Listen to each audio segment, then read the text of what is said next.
Bonjour à tous. Merci d'être venus aussi nombreux écouter ces belles choses qu'on va vous présenter toute cette fin d'après-midi, qui se terminera évidemment par un petit apéritif champagne. C'est pas désagréable, alors tenez bon. Je tenais à vous remercier parce que voir des libraires, on n'en voit pas tous les jours, on n'en voit toujours pas assez, et que on a l'intention quand même d'être encore plus proche de vous. On aimerait que vous soyez encore plus proche de nous. Je pense qu'il y a une chose importante dans notre métier, c'est la complicité qu'on peut avoir entre nous. C'est la continuité de notre travail.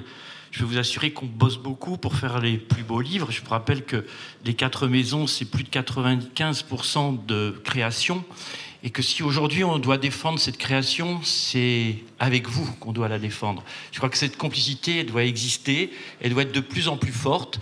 Et je compte sur vous, bien sûr, pour vous inviter à nous contacter, à venir nous voir, à nous appeler et à essayer de travailler ensemble le plus possible. Plus que jamais, on a besoin de cette complicité. Il faut savoir que le monde n'est pas très beau en ce moment, que la création et des livres, et particulièrement pour la jeunesse aujourd'hui, sont très importants.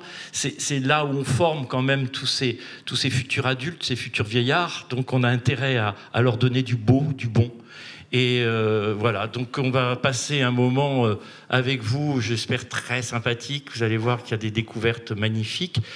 Donc on va commencer maintenant notre passage. Ça commence par les éditions Thierry Magnier. Voilà, Charline Van Der Poort qui s'occupe des romans aux éditions Thierry Magnier et Camille Gauthier qui s'occupe de tout ce qui est illustration. Voilà, donc je leur laisse la parole. Merci Thierry pour cette introduction. Bonjour à tous, bonjour à toutes. Comme Thierry vous le disait, on commence par Magnier et avec Camille, on a sélectionné 7 titres qui reflètent, je crois, notre goût pour la variété, pour la diversité. Et ça s'illustre, voilà, vous allez voir ces 7 titres qui explorent chacun un territoire, alors graphique, littéraire et aussi un imaginaire différent. Et donc, notre idée aujourd'hui, c'était de vous inviter à partir avec nous en voyage pour explorer la géographie de nos titres de la rentrée 2023 et de notre fin d'année aussi. Et on commence tout de suite par un roman pour les grands ados, les jeunes adultes, qui est signé Michael Olivier. Michael Olivier, j'imagine que la majeure partie d'entre vous le connaissent. C'est vraiment un auteur phare de notre catalogue depuis Thierry, plus de 25 ans. Depuis près de 25 ans aujourd'hui. C'est l'auteur notamment de Frères de sang et puis de La vie en gros. Enfin, pour ne citer que, c'est des titres qu'on réimprime chaque année et que vous continuez de soutenir. Et Michael, c'est aussi un auteur qui se fait rare. Ça faisait 7 ans qu'on n'avait pas publié de roman ado en grand format comme ça de Michael. Donc on est ravis avec Thierry de le retrouver et de vous présenter aujourd'hui Premier rôle. Alors, Premier rôle, c'est l'histoire de Laura, qui a une 20aine d'années au début du roman et qui prend la plume parce qu'elle a quelque chose à dire qu'elle n'a pu confier à personne. Quelque chose qui s'est passé 2 ans auparavant, quand elle avait 17-18 ans. Et c'est là tout le génie de Michael Olivier, qui est scénariste pour la télévision, pour le cinéma, et qui se dit lui-même raconteur d'histoire. C'est-à-dire que vraiment, ce qui fait la force, je crois, de ses romans, c'est sa capacité à nous harponner comme ça dès les premières pages, et il nous tient en haleine. C'est des romans en général assez courts, là il fait 200-250 pages, et vraiment du début, alors que c'est un roman intimiste qui parle presque un huis clos, on est comme ça tenu par ce secret que la narratrice, qui écrit donc à la première personne, a à confier à travers ces pages. Et donc voilà, Laura tire un fil en espérant arriver au nœud, au fameux nœud qui la ronge de culpabilité depuis 2 ans. Et elle raconte son enfance, elle raconte surtout sa grand-mère qui s'appelle Nino et qui est une femme vraiment incroyable, inoubliable, rugueuse parfois, un peu bourrue, un fort caractère et en même temps d'une tendresse dingue. C'est elle qui a élevé Laura et on comprendra pourquoi au fil des pages. Et cette grand-mère, entre autres, elle transmet à sa petite fille, et d'où la couverture que vous voyez derrière nous, elle lui transmet sa passion pour le cinéma. C'est-à-dire que tout leur quotidien est tourné, organisé même autour des sorties du mercredi, des soirées DVD thématiques qu'elle organise, etc. Vraiment, c'est une passionnée comme comme on n'en voit plus, je sais que Michael est lui-même un grand passionné et qu'il a donné quelques-unes de ses manies à son personnage, notamment ses carnets infinis qu'il remplit depuis des années avec tous les films qu'il voit, les acteurs, les actrices. Donc voilà, ce genre de femme. Ce genre de femme aussi qui s'est choisie entre 30 et 40 ans, qui a pris des décisions assez radicales, qui est une femme libre, qui a choisi sa vie et qui compte bien aussi, et c'est là un tournant important de ce que je vais vous dire, qui compte bien aussi choisir sa mort. Parce qu'un des sujets centraux vraiment de ce roman, c'est la fin de vie, qui est, vous le savez, un sujet de société essentiel, qui sera débattu dans les semaines, dans les mois qui viennent. Et je trouve qu'ici, Michael vraiment le traite avec une grande intelligence dans un roman, je vous le dis, qui nous tient en haleine d'un bout à l'autre. C'est jamais larmoyant, par contre, c'est percutant. Et vous aurez l'occasion de vous en rendre compte parce qu'on a eu la chance de pouvoir imprimer ce livre en avance. Et donc, il sera dans les sacs que vous récupérerez à la fin de la présentation. Voilà pour notre première escale. Je ne sais pas si tu voulais ajouter un mot, Thierry. Très bien. Alors, bonjour à tous. Nouvelle autrice, nouveau territoire. On va passer à Aller bon train de Pauline Delabroix-Allard et Cathy Bord. Et pour embarquer avec nous, on a fait une très courte vidéo de présentation qu'on va regarder.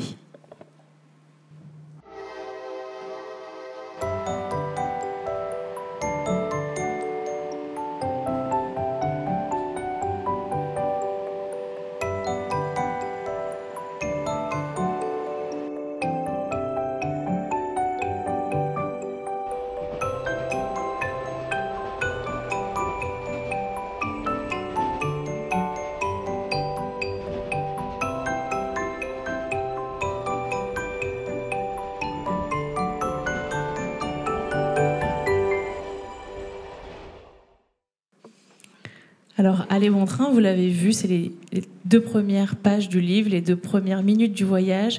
C'est un voyage en train, une aventure qui va devenir une véritable épopée. Et c'est là toute la force de cet album. C'est une petite fille qui part en voyage avec sa maman. Et on les suit des préparatifs de sa valise jusqu'à leur arrivée à leur lieu de vacances. Et tout le talent de Pauline Delabroix-Allard, je trouve, dans ce texte, c'est d'avoir fait de cette aventure assez familière à tous et à tous les enfants et aux plus grands, une vraie aventure au sens rocambolesque du terme, parce qu'elle nous entonne vraiment dans son sillage et dans tout le charme du voyage et du voyage en train. C'est le charme du train couchette, de la pause cacahuètes au wagon-bar, des chaos dans les WC, des liaisons ferroviaires, des contrôles des billets. Il y a tout cet imaginaire-là du train qui est mis en place. Et une autre chose très caractéristique de cet album, c'est qu'en fait, il y a 2 récits qui s'entremêlent. Un premier récit qui est donc justement le récit de cette petite fille et de cette aventure qu'elle va vivre et traverser au fil des pages et au fil des heures. Et puis il y a un deuxième récit, beaucoup plus court, qui sont des aphorismes sur chaque double page, une petite phrase très courte qui est extrait d'un livre que lit la petite fille pendant tout ce voyage, qui est l'abécédaire à l'intention des petits et grands voyageurs. Et c'est vraiment très beau parce qu'en fait, évidemment, les 2 textes ont beaucoup de correspondances et se répondent l'un l'autre. Et ces petites maximes qui ont valeur parfois de conseils ou plutôt de métaphores poétiques résonnent tout particulièrement. Pauline Delabroix-Allard, vous devez peut-être la connaître pour son travail chez nous, puisque ça va être son 4e album au catalogue. Et c'est aussi une autrice en littérature adulte. Et si vous connaissez sa plume, elle a une écriture vraiment formidable, à la fois limpide, claire et en même temps qui charrie un lot d'images et d'imaginaire qui est très fort. Et là, avec cette thématique du train qui est pour le coup une passion chez elle, elle arrive à rendre compte de toutes ces sensations. Et Cathy Bord, vous la connaissez, je pense aussi, qui est une autrice et illustratrice côté plutôt bande dessinée en général, notamment pour son adaptation de 4 sœurs de Malika Ferjouk. Elle a donné vie à cet imaginaire tout en reproduisant justement ces 2 niveaux de texte. Vous le voyez, il y a ces grandes images panoramiques qui prennent pratiquement toute la double page. C'est comme si on était nous-mêmes en tant que lecteurs dans le train coller à la fenêtre et voir tous ces paysages défiler qui sont un peu toujours les mêmes et pourtant un peu toujours différents. Et puis en bas de page, on suit cette ligne, ce chemin de fer qui est vraiment un fil conducteur tout au long de l'album, où on va retrouver la petite héroïne et puis toutes ces métaphores au fil des pages. C'est très beau, c'est très émouvant. À la fois, c'est très drôle parce qu'il lui arrive tout un tas d'embarder à cette petite fille dans cette aventure. Et en même temps, c'est très émouvant parce que ça touche l'enfant pour qui n'importe quel voyage est une aventure, pour qui n'importe quoi est une aventure. Et ça nous touche, nous, en tant que lecteurs adultes, parce qu'on se dit qu'effectivement, pourquoi pas que l'aventure peut vraiment nous attendre au détour d'un train. Voilà, je vous invite vraiment à découvrir cet album qui, nous a été un coup de cœur vraiment pour tous au sein de l'équipe. On continue. Alors, changement de décor et changement de terrain de jeu pour ce voyage. Là, on va passer dans le terrain de jeu préféré de Véronique Joffre, qui est la nature, avec Les Beaux Rendez-vous, qui sortira en librairie fin septembre. Véronique Joffre, son dernier album chez nous, Premier Bonheur, c'est très bien vendu, continue à très bien se vendre. On l'a déjà réimprimé 4 fois, on a plus de 10 000 exemplaires. C'est un livre aussi qui a été repéré par les professionnels de la petite enfance, puisqu'il a été acheté par de nombreux départements dans le cadre d'opérations Première Page. Et en librairie, c'est vraiment le bouche à oreille et c'est votre travail qui a fait que le succès a été au rendez-vous. Donc déjà un grand merci, parce que c'est exactement ce genre d'aventure, pour le coup, qu'on espère pour chaque livre, que la rencontre soit là. En tout cas, pour Premier Bonheur, elle l'a été. Et pour Les Beaux Rendez-vous, je l'espère, avec ce titre annonciateur. Les Beaux Rendez-vous, la thématique du livre est très simple et très commune, entre guillemets, c'est les saisons. Et Véronique Joffre, il faut savoir que c'est quelqu'un qui est absolument attachée à la nature et à sa défense. Et pour elle, son engagement passe en fait par son travail dans le livre illustré, dans les livres pour enfants, pour les petits. C'est une grande fan de La Hulotte. Elle habite dans le Pays Basque. Elle travaille vraiment depuis sa fenêtre avec ses vues sur ses champs. Et elle avait envie, elle a vraiment travaillé sur ce livre, pour le coup, au cours d'une année entière, au rythme des 4 saisons. Elle a travaillé vraiment à la fois dans son livre, dans sa construction, mais aussi dans son travail personnel, comme un almanach, où elle a travaillé chapitre par chapitre au fil des saisons pour le rythmer. Et donc, Les Beaux Rendez-vous, c'est un album qui distille tous ces beaux instants et tous ces beaux rendez-vous qu'on a avec la nature au fil des saisons. Son travail en papier découpé est d'une délicatesse folle. Elle peut passer 3 jours sur la queue d'un écureuil ou sur une mare avec ses têtards. Elle a cette vision à la fois très naturaliste, mais qu'elle arrive, je trouve, et c'est à mon sens tout ce qui fait sa force, à transformer pour dépasser le côté justement naturaliste et réaliste, et pour faire passer avant toute chose l'émotion. Tous ces beaux rendez-vous, c'est la première gorgée de bière de Philippe Delerme, mais à hauteur d'enfant. C'est tous ces instants très communs, très attendus, mais qui ont une saveur absolument incroyable. Et la lecture de ce livre donne vraiment l'envie irrépressible d'enfiler ses chaussures, ses bottes et d'aller dans des parcs, en forêt, dans les jardins, dans les champs, peu importe. Parce que la force aussi de Véronique, je trouve, dans cet album, ce n'est pas la nature fantasmée, c'est la nature du quotidien qui peut se nicher n'importe où, au pied d'un lampadaire, dans la forêt. C'est la nature pour tous et pour toutes, pour les urbains, pour les ruraux. Et je trouve que ça, elle a réussi vraiment à transmettre et à faire de son témoignage à elle, de son attachement à cette nature, quelque chose d'extrêmement universel et qui touche à tous âges. Voilà la queue de l'écureuil. 3 jours. Donc voilà, c'est un album vraiment splendide et qui me semble important sur cette thématique des saisons qui peut être un peu convenue, je vous l'accorde, mais elle réussit vraiment à en faire autre chose. Et voilà. Ce que je trouve important aussi, et ça c'est réussir un album, c'est excessivement difficile, mais c'est que l'intime de Véronique devient universel. Donc on s'y retrouve tous. Comme tu disais, la petite gorgée de bière, c'est ça. C'est-à-dire que c'est la petite chose qui nous touche parce que nous aussi on l'a vécu. Nous aussi on a mis les pieds dans la boue, nous aussi on a ramassé les fraises, nous aussi on a regardé les animaux. Et ça c'est hyper important. Et j'espère que ce titre, Les Beaux Rendez-vous, sera aussi bien vu, j'allais dire, que Premier Bonheur. Parce que c'est aussi important pour un éditeur de non seulement faire des nouveautés, mais constituer un fonds. Et un fonds, on compte sur vous aussi. Parce que vous, libraires, vous êtes là aussi pour défendre ce fonds. Il ne doit pas disparaître. C'est des livres qu'on doit vraiment garder. Et j'espère que celui-là aura même le même succès. Et que vous serez au rendez-vous. Je vous avais promis de la variété. On change complètement de décor avec le titre suivant. Dont on va bientôt voir la couverture. Ah, c'est moi. Ah bon, pardon. Mais on change aussi de décor pour le coup. Effet d'annonce, désolée. Corinne Dreyfus, je la présente plus, vous la connaissez. C'est devenu vraiment une figure incontournable du rayon petite enfance, au même titre que Jeanne HB, Lucie Félix, Thierry Dedieu. Enfin, j'espère que dans toutes les librairies, il y a un livre de Corinne Dreyfus. Pas forcément que chez nous, au moins pom pom pom. Et Corinne, elle est venue nous voir il y a quelques années avec une idée un peu saugrenue et toujours à l'écoute dans ces cas-là, parce qu'on aime bien les défis. Il y a quelques années, je ne sais pas si vous vous en souvenez, elle nous avait proposé un roman pour les bébés qui s'appelle Caché, un album pour les tout petits sans une seule image. Elle nous a proposé aussi un dictionnaire, un thriller il y a 2 ans avec Je t'attends pour les bébés. Elle aime le jeu, elle aime l'inventivité, elle aime explorer des nouveaux territoires. Et quand elle est venue nous voir avec Thierry avec ce projet-là, on s'est dit allez, on te suit, puisque c'est aussi ça le travail d'un éditeur, c'est d'accompagner ses auteurs sur le long terme et dans leurs extravagances aussi, dans leurs propositions. Et donc elle est venue nous voir avec ce projet qui s'appelle Ensemble, et c'est un peu un lieu commun de dire ça, mais c'est un livre qui ne ressemble à aucun autre. Ça, c'est pas un truc d'éditeur, mais pour le coup c'est assez vrai. Ensemble, c'est un livre-jeu, un livre puzzle avec 16 pièces de puzzle. C'est un livre modulable qui, une fois qu'il a été lu et ouvert, ne sera plus jamais le même dans sa forme. On a fait une petite vidéo de démonstration pour vous montrer à quoi ça ressemble. On peut peut-être la regarder avant que je vous en dise plus.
Voilà, un livre qu'il ne faut pas manquer. Et alors, je crois qu'on peut constituer sa famille avec 2 papas, 2 mamans, un papa tout seul, une maman toute seule, avec un chien, un chat, avec un handicapé, avec la couleur, tout ce qu'on veut. Et on peut faire combien de familles ? Alors, dans le livre, il y a donc 6 pièces de puzzle, il y a 32 personnages, et avec ces 32 personnages, d'ailleurs, pendant longtemps, le titre de ce livre, c'était le livre de toutes les familles, parce que c'était vraiment ça, pour Corinne, là où elle voulait mettre l'accent, que ce soit un livre pour tous, que tout le monde puisse s'approprier, et par sa forme, qui soit vraiment, pareil, de l'universel, pouvoir aller vers l'intime et pouvoir, pour l'enfant, créer sa propre famille, reconstituer la sienne, en inventer une autre aussi. Et donc, à partir de ces 32 pièces, il y a plus de 4000 combinaisons possibles, si on veut vraiment. 4000 familles, c'est pas 4000 mal, familles possibles. Et donc, l'idée de ce livre, c'est qu'à partir de moments marqueurs dans la vie d'un tout petit, que sont les moments des repas, du coucher, les moments de jeu, les moments du bain, tous ces moments qui sont des repères très importants dans la vie d'un tout petit, et bien, à chaque fois, pour chaque moment, d'en proposer différentes variations, différents types de papas, différents types de mamans, différents types de bébés, et de pouvoir les associer ensemble pour venir soit changer l'ordre des pièces dans le livre et pouvoir venir créer son histoire, soit les sortir, on l'a vu dans la petite vidéo, les sortir du livre vraiment comme un puzzle et pouvoir venir constituer des frises peut-être des frises du temps ou des frises de différents papas, différents mamans. C'est vraiment un livre qu'il faut s'approprier, voilà. L'idée, nous, on l'a trouvée tout de suite très forte. Il fallait trouver l'objet, parce qu'on a essayé au départ de plusieurs pistes, mais il fallait vraiment trouver l'objet qui permette d'avoir cette limpidité de ce principe-là. Et il nous semblait que justement ces pièces de puzzle et le fait de pouvoir venir créer des associations, les associations qu'on veut, nous semblait la bonne piste en tout cas. C'est un livre qui, à notre sens, va marquer les gens, parce que c'est vraiment un livre dans lequel on peut venir projeter beaucoup de choses et qui peut être utilisé aussi bien évidemment en médiation. Voilà, on pense que c'est un livre qui va aussi, dont les professionnels de la petite enfance vont s'emparer, parce qu'il permet vraiment d'explorer des territoires très différents, avec une diversité, ça c'était aussi important pour Corinne, une diversité de représentation, vraiment que ce soit le livre de toutes les familles, et dans le fond et dans la forme. Donc il y a plein de papas, de mamans et de bébés différents. Voilà, on part maintenant sur un... Mais j'attends de voir ma couverture cette fois-ci. Ah, oui. Voilà, pour être vraiment sûr. Alors, je vous le disais, on passe les frontières cette fois-ci pour un roman... Vous m'entendez, ça coupe, non? C'est bon. Pour un roman suédois. Alors, oui, un roman suédois, parce que, alors, chez Magnier, Thierry vous le disait, on fait 95%, s'il faut mettre un chiffre, de 99 maintenant. On a pris 4 points en une demi-heure de création, mais on s'autorise aussi, et on y tient, à traduire des albums, mais aussi des romans de langue étrangère. Et là, je vous propose le tout premier tome d'une série qui compte pour l'instant 6 tomes. Ça s'appelle Le Corbeau de nuit, c'est le titre du premier tome, et la série s'appelle Les Mystères de Mika, et c'est signé Johan Rundberg. Et alors là, je vous le dis, c'est encore dans un univers complètement différent, parce que cette fois-ci, non seulement c'est suédois, en plus ça se passe en 1880 pour ce premier tome, et en plus c'est un roman policier. Donc voilà, là on a des ingrédients que je trouvais déjà très forts à la base. Cette série, elle tourne autour du personnage que vous voyez sur la couverture, qui s'appelle Mika, qui est une jeune fille qui a 11 ans, qui vit dans un orphelinat.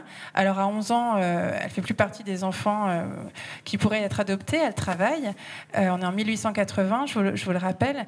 Et alors cet hiver-là, il fait particulièrement froid, il n'y a plus rien à manger, il n'y a plus rien pour se chauffer, on ferme les ailes comme ça progressivement de l'orphelinat, on fait feu, mais vraiment de tout bois au sens propre, on brise des meubles, des choses pour réussir à sauvegarder un tout petit peu de chaleur. Et donc, dans ce cas-là, il y a 2 solutions pour survivre. Soit, quand vous êtes un enfant comme Mika, soit vous êtes très robuste, ce qui n'est pas son cas, soit vous êtes très maligne, ce qui est son cas. Et Mika, vraiment, elle a comme ça une capacité d'observation très fine, de déduction, elle est vraiment très intelligente. Et ces qualités-là vont être, dans ce premier tome, remarquées par un policier qui s'appelle Valdemar, et qui a une enquête à résoudre. Il doit retrouver, justement, il est à la recherche du Corbeau de nuit, qui est un serial killer qui fait frissonner les rues de Stockholm depuis des mois. Et il patine, et là, d'un coup, il rencontre cet enfant qui est hyper brillante, qui voit plein de choses que lui ne voit pas, et ils s'associent, et c'est le début d'une longue collaboration. Ce qui est extrêmement malin dans cette série, c'est que non seulement vous avez, à l'échelle du tome, une enquête policière qui est résolue à la fin de chaque tome, mais il y a aussi plusieurs arcs narratifs beaucoup plus larges qui englobent la série complète et qui nous permettent de découvrir à chaque fois, d'en découvrir plus sur Mika, d'où elle vient, qui elle est, et puis évidemment de connaître, de creuser ces 2 personnages, ce duo du policier et de cet enfant. Honnêtement, c'est une pépite, c'est extrêmement bien écrit, très très bien traduit aussi par Marina Heide. C'est un vrai succès en Suède. Ce roman et la série ont remporté le prix Auguste, qui est le prix le plus prestigieux en Suède. Il est déjà traduit en 6 langues, il est sorti il y a 1 an et demi maintenant, le premier tome. Il y a une série qui est en cours d'adaptation, vraiment. C'est un roman qui est pour les plus jeunes, à partir de 10 ans, mais qui et c'est ce qui nous plaisait, au-delà de ce que je vous dis là sur l'intrigue qui est très réjouissant en soi, ça prend vraiment le jeune lecteur au sérieux, c'est-à-dire que dans les descriptions, dans la manière dont l'enquête est menée, tout est extrêmement bien fait, soigné, la langue, et je vous le disais, est folle. Je crois, Thierry, toi aussi, quand tu l'as lu, il y a quelque chose comme ça de Suskind, il y a une ambiance... Oui, de Suskind, il y a vraiment les odeurs. Vous baladez comme ça dans les rues de Stockholm, comme vraiment dans ces années-là, vous sentez ça, c'est génial quand on peut lire un roman où on ressent tous les parfums. Là, c'est plutôt les odeurs, le froid, la faim. Enfin, on ressent absolument tout. Ça donne vraiment des vrais frissons. Donc, c'est vachement bien. Voilà. Et alors, les SP numériques sont déjà prêts. Donc, n'hésitez pas à nous en faire la demande. Et puis ensuite, le livre imprimé suivra. Mais en tout cas, dès maintenant, vous pouvez découvrir cette série qui en vaut largement la peine. On part sur un autre voyage. Pas du tout. On change complètement, encore une fois. Je vous avais prévenu.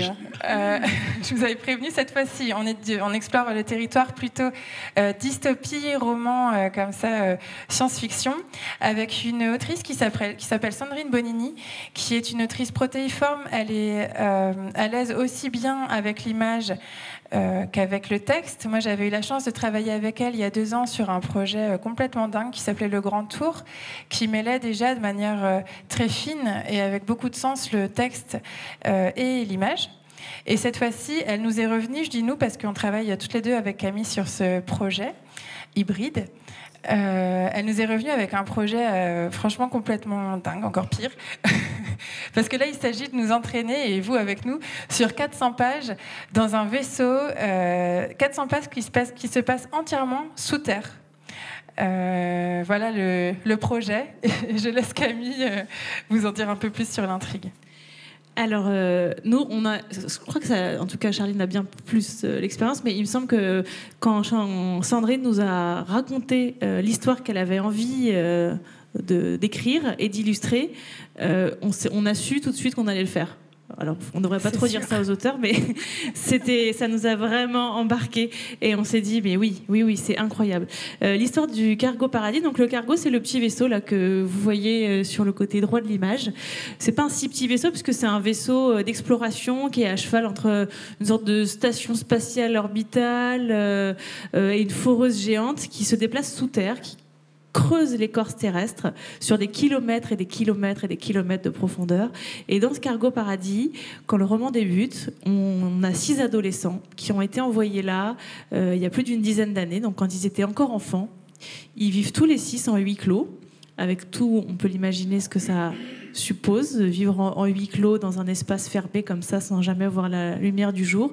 Et ils ont une sorte de babysitter artificielle qui est une intelligence artificielle qui s'appelle Speranza et qui est maître à bord et qui les élève au sens au départ littéral du terme, parce que quand ils embarquent ils sont petits, et qui leur apprennent tout ce qu'ils doivent savoir.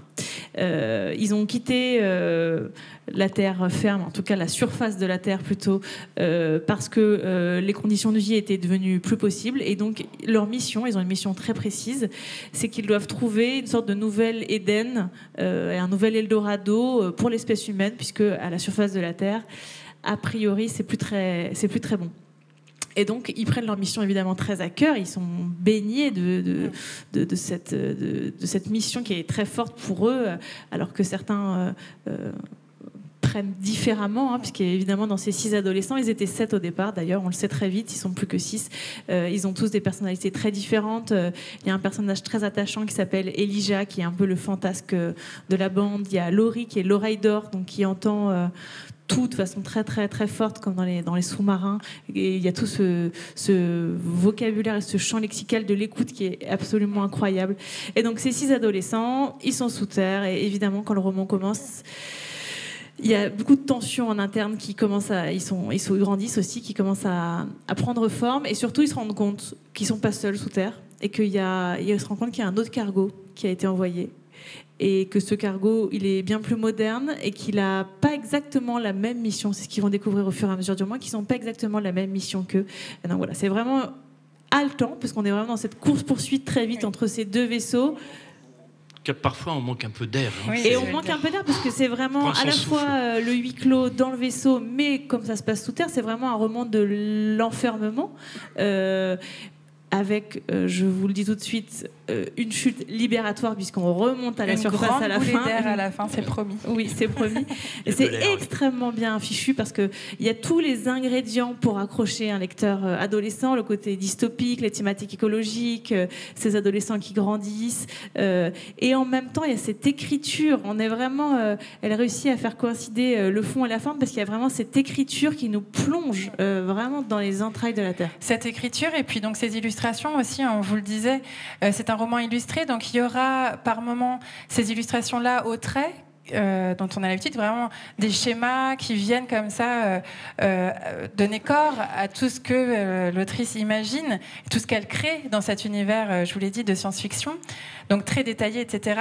Et puis, sur la page suivante, vous allez découvrir, voilà, plutôt, alors là c'est des recherches, mais ce qui relève vraiment du minéral et de la roche. Et alors, ce qui est intéressant, c'est que la couleur qui sera à l'intérieur, en plus du noir du texte, sera le rose, et ça confère à ces roches qui ont aussi des formes étranges, et c'est le cas dans les sous-sols vraiment profonds, quelque chose d'aussi organique. Donc on est vraiment entre le minéral et l'organique, et ce qui est la bonne idée, je trouve, de Sandrine, sur la page suivante, vous verrez, c'est que ces masses minérales viennent habiter comme ça la double page, et le texte doit composer avec ces roches qui, petit à petit, en même temps que l'intrigue comme ça, qu'on s'enfonce sous terre avec eux et que l'intrigue nous enferme le texte et procure à la lecture, c'est pas du tout gadget, dans le sens où vraiment ça nous procure en tant que lecteur, ça accentue ce que tu disais, hein, ce côté à la fois oppressant, évidemment. On a aussi hâte que de remonter à la surface et de prendre une bonne respiration, mais au-delà de ça, et c'est toute l'ambiguïté, je trouve, et la richesse de ce livre, c'est qu'il y a ce côté, comme tu disais, oui, oppressant, et puis il y a aussi, avec le rose, le côté organique, on est dans le ventre de la terre. Quelque chose qui est de l'ordre du cocon, de l'endroit où on se réfugie le temps que la tempête passe. Et tout ça, voilà, c'est vraiment toute l'ambivalence de ce projet. On est oppressé, en même temps c'est un endroit de sécurité où on se sent bien, un lieu sûr. Et voilà, tout le trajet de ces personnages, ça va être de sortir et de vivre leur propre vie dans une métaphore comme ça, très belle de la naissance. C'est un projet vraiment, justement, vous le voyez, où le texte et l'image se répondent, s'apportent beaucoup l'un l'autre, et tout ça donne beaucoup de cohérence à l'ensemble. C'est un projet qui nous a beaucoup plu à tous les trois. C'est vraiment Jules Verne, Voyage au centre de la Terre, qui rencontre 2001 Odyssée de l'espace, quoi. C'est assez incroyable. Et c'est donc pour les lecteurs à partir de 12 ans.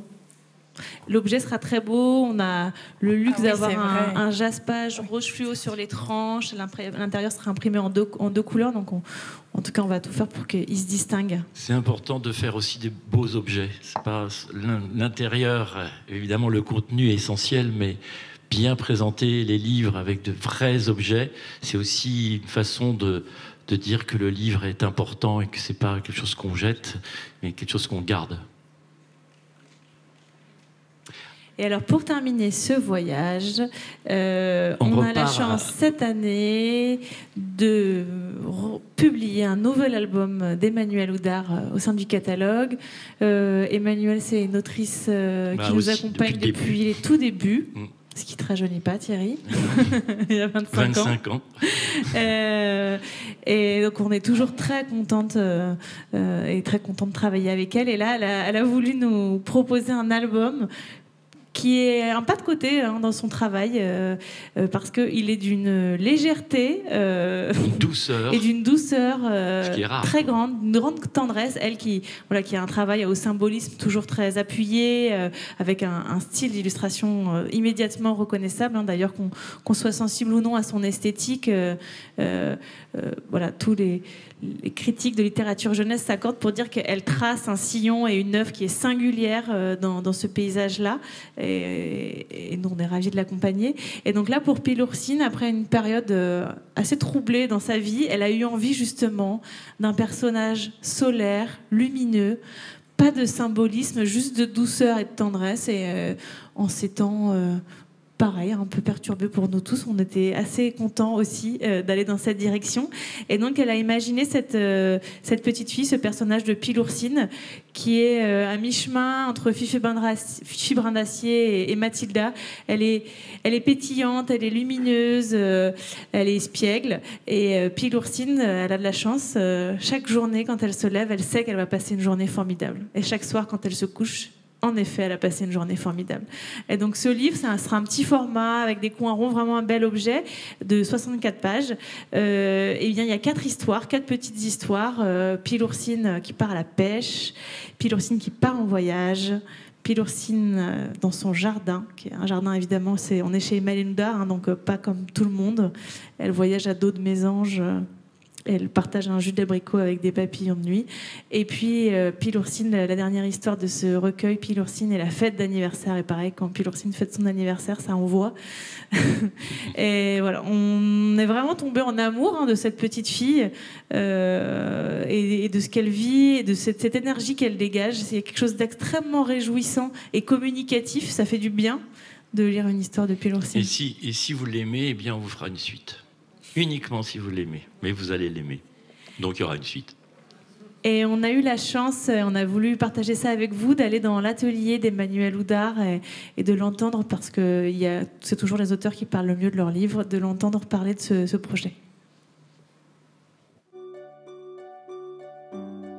Je m'appelle Emmanuel Oudard, je suis née en Suisse, dans la neige, et j'habite à Paris avec mes enfants depuis 27 ans. Je suis dessinatrice.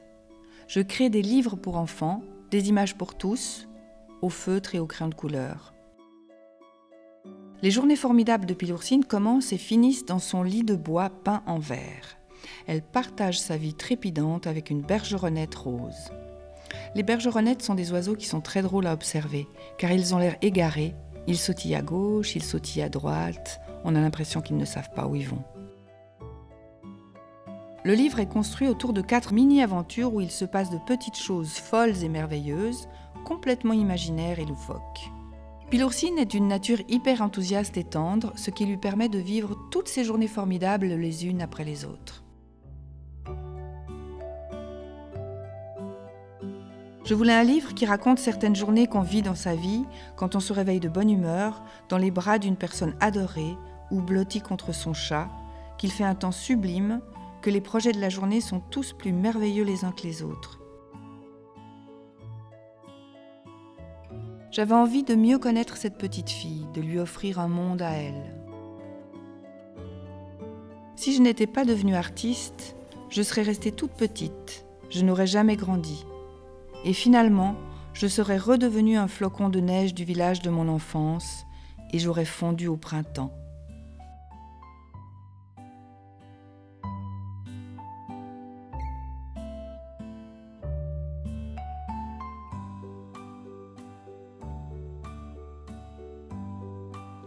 Voilà une journée formidable que nous allons terminer parce qu'on est timé et on n'a pas pu vous présenter tous les livres. On va finir par, je crois qu'on a encore 1 minute 30, 2 minutes même. 1 minute, bon, déjà j'ai perdu 30 secondes. C'est raté, vous voyez sur l'écran rapidement et on peut parler par exemple de la gardienne de la forêt, puisque c'est de Nathalie Bernard. Vous savez que c'est un auteur succès chez nous et qui, là, on est plus dans le côté engagé, comme elle l'a fait dans d'autres, dans Sauvage, etc. Donc là, vous avez la chance de l'avoir aussi dans votre petit sac en partant. Vous avez un livre comme L'art passe à table, comme vous savez, notre collection de livres de cuisine, mais un peu différent. Vous avez, je fais vite, hein, vous avez La chasse, qui est la continuité de notre collection L'Ardeur, qui fait parler beaucoup d'elle en ce moment, mais on l'aime et on compte sur vous pour la défendre. Tout le monde, tous les vieillards nous disent, mais quand j'avais 16 ans, si j'avais eu cette collection, ce serait parfait. Je serais autre chose. Donc c'est une collection à laquelle on tient énormément et qui me semble nécessaire, essentielle et presque obligatoire.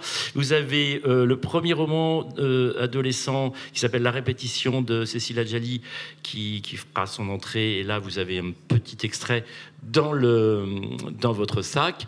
Vous avez les contes... enfin non, là, c'est plus les contes à la carte, mais les classiques au carré. Là, je suis myope un peu. Les classiques au carré, vous savez, c'est Loïc Côme. Ah ben voilà, c'est ça, c'est beaucoup mieux pour moi.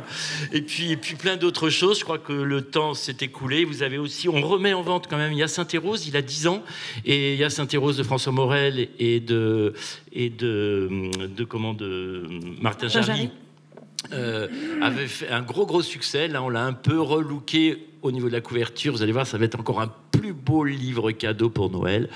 Et puis, vous avez aussi un ovni, mais ça, on a l'habitude de faire des ovnis chez Magnier. Il y a le lendemain, mais vous allez le découvrir parce que ça se dit pas en 3 secondes. C'est vraiment un énorme bouquin, un gros travail et vraiment un ovni. Et ça, on les aime. Et puis, la collection BD qui continue, et la collection En voiture Simone, et puis et le magicien des couleurs, etc. Et je crois que j'ai fait l'heure et je laisse mes collègues continuer cette journée magnifique et formidable.